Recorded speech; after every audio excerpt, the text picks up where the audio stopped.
ایک مسئلہ بیان کرتے ہیں، کیا پیغمبر علیہ السلام نے کھڑے ہو کر پانی پیا ہے؟ کیا کھڑا ہو کر پانی پینا منع ہے؟ اسلام کیا کہتا ہے؟ اور دوسرا یہ، کیا نہار میں پیغمبر علیہ السلام نے پانی پینا منع فرمایا ہے یا پیا ہے؟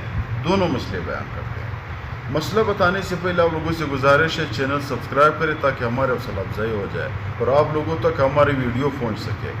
مسئلہ یہ ہے، پیغمبر علیہ السلام نے ایک روایت بھی موجود ہے، پیغمبر علیہ السلام ایک صحابی فرماتے ہیں کہ میں نے دیکھا ہے کہ پیغمبر علیہ السلام کھڑے ہو کر پانی پی رہے تھے۔ دیکھو اس کا ایک چیز ہے، اسلام میں اتنی سختی نہیں ہے، بعض چیزیں ایسے ہے کہ ادھر بندہ نہیں کر سکتا، رش ہے بہت زیادہ، اس رش میں کچڑ بھی ہے، تو اس کچڑ میں بندہ بیٹھ جائے پانی پیے نہیں، بلکہ ادھر کھڑے ہو کر پانی پینا چاہیے۔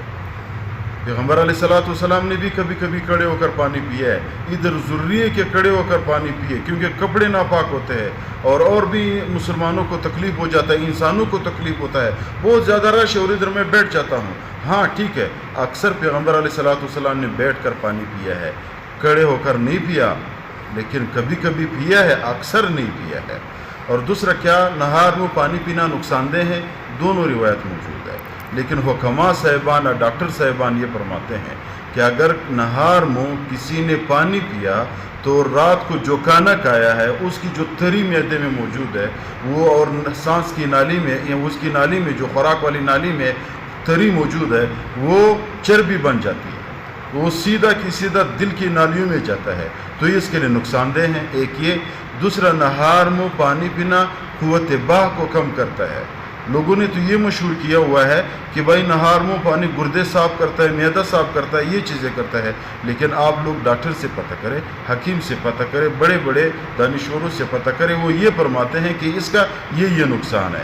اور دوسرا، اگر کوئی بندہ نہار میں پانی پیتا ہے اس کے پٹے کمزور ہوتے ہیں، یہ بڑے بڑے ڈاکٹر کہتے ہیں کہ بھائی نہار میں پانی نہیں پینا چاہیے۔